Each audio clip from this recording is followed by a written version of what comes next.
Day 28 Motap માટેનો આલોચ ને હકની લડાલડ તે લૌકિક કે અલૌકિક ભૂમિકા. મહાત્મયુક્ત સેવા માટેનો આલોચ કે ખેંચાખેંચ તે Akshardham.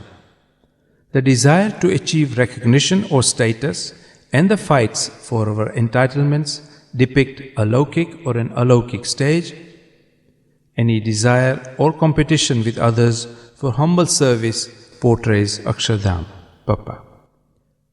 All forms of life, human or animal, hold a burning desire to flaunt and exhibit their own status and achievements and go to extreme lengths to do so.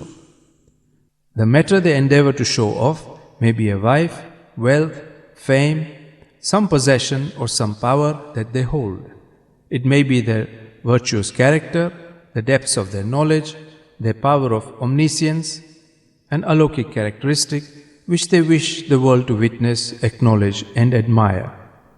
Their whole life is spent in an endeavor to amplify their ego, thus they become conceited and egocentric. When the sadhak makes an affiliation with a Gunatit Guru, from the outset, the Guru endeavors to remove the ego and its negative connotations. The Guru begins to obliterate the sadhak's skills, aptitude, intelligence, pride, fame, wealth and status, all matters which lead to the augmentation of his ego. The Guru devises circumstances which effect the obliteration, making the sadhak immune from the forces of lok, bhog, deh and paksh. Eventually he attains the status of a gunati, where he experiences the following: I am nothing. The Guru perseveres for the day the sadhak reaches this ultimate goal.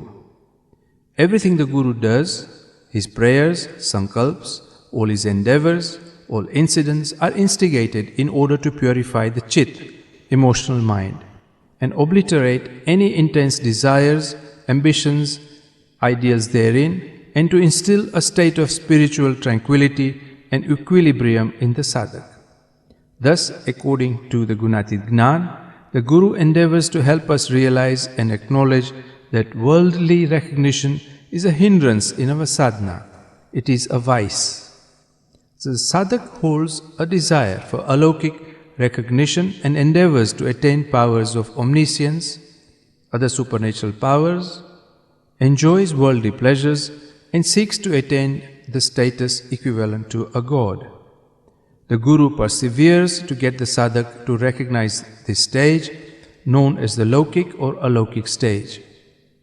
The Guru may explain via spiritual discourses. If the sadhak fails to recognize it and steer clear from this stage, he may have to experience its pitfalls firsthand. The Guru will pursue this until the sadhak no longer desires such recognition. The Guru will continue praying and instigating incidents via his sankalps until the day when the sadhak wholeheartedly seeks nothing but altruistic worship of the Lord, until he desires nothing but to remain in Brahmbhav and he sincerely believes that he is nothing but a slave of the Lord. Then the sadhak will receive clear inspiration of the Lord. Through the divine inspiration, he will become an altruistic devotee and will remain constantly in Gunatid Bhav. This is the service the Gurus perform for the Lord, the purification of the sadhak's chit. Thus, according to our religion, the worldly forces influence and corrupt the sadhak. Thus, the beliefs, the convictions, and ideals are actually self-descriptive. Due to these self-deceptions, the sadhak convinces himself that whatever he does is in fact the worship of the Lord, and it leads to his eventual downfall.